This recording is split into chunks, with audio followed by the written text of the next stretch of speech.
ব্যবস্থা আছে, রিফিল করা যায়। এখানে খাবার খাওয়ার জন্য ব্যবস্থা আছে, কেউ খাবার নিয়ে আসলে এখানে খেতে পারে।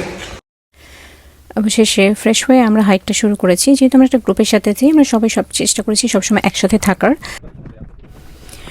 অবশেষে হাইকিংটা শুরু করলাম। এটা আসলে খুব অল্প দূরত্বের ছিল, কিন্তু ব্যাপারটা ছিল এটা একদম খুব পুরো খাড়া ছিল। কতগুলো সিঁড়ি বেয়ে উপর উঠতে হবে। 600 মিটার ছিল এটার হাইট, যেখান থেকে ভিউ পয়েন্টটা দেখা যায়। বেশ সময় লেগেছিল, অনেক ভিড় ছিল তখন, আর বৃষ্টি শুরু হচ্ছিল, যার কারণে সুন্দর করে ভিডিও করা যাচ্ছিল না।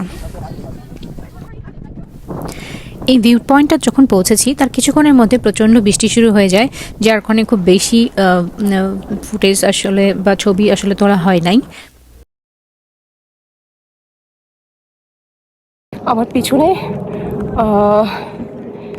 কোথায় দেখা যাচ্ছে, এই যে এই জায়গাটায় সবুজ দেখা যাচ্ছে পানিটা, এটা হচ্ছে ব্লু লেক। তার উপরে যাচ্ছি আমি, উপরে গিয়ে দেখাবো তাসমান গ্লেশিয়ার। লেকটার নাম ব্লু লেক, কিন্তু দেখতে গ্রিন। এটার কারণ হচ্ছে এখন সময়ের পরিক্রমায় সব অ্যালজি জমেছে। আমার পিছনে যে দেখা যাচ্ছে এটা হচ্ছে তাসমান গ্লেশিয়ার। দূর থেকে সাদা দেখা যাচ্ছে, কিন্তু নিচে খুব কাছ থেকে দেখলে আকাশই দেখা যায়। এই গ্লেশিয়ারগুলো মিলিয়ন বছর ধরে ফর্মেশন হয়েছে, আর এখন সায়েন্টিস্টরা ধারণা করছে আগামী 50 বছর পরে গ্লেশিয়ারটা আর পৃথিবীতে থাকবে না, গ্লোবাল ওয়ার্মিংয়ের জন্য।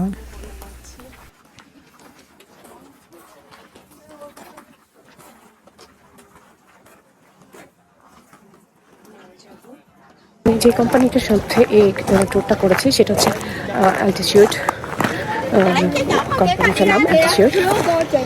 লিঙ্ক দিয়ে দেবো, আপনারা চাইলে বুক করতে পারেন। খুবই ভালো সার্ভিস।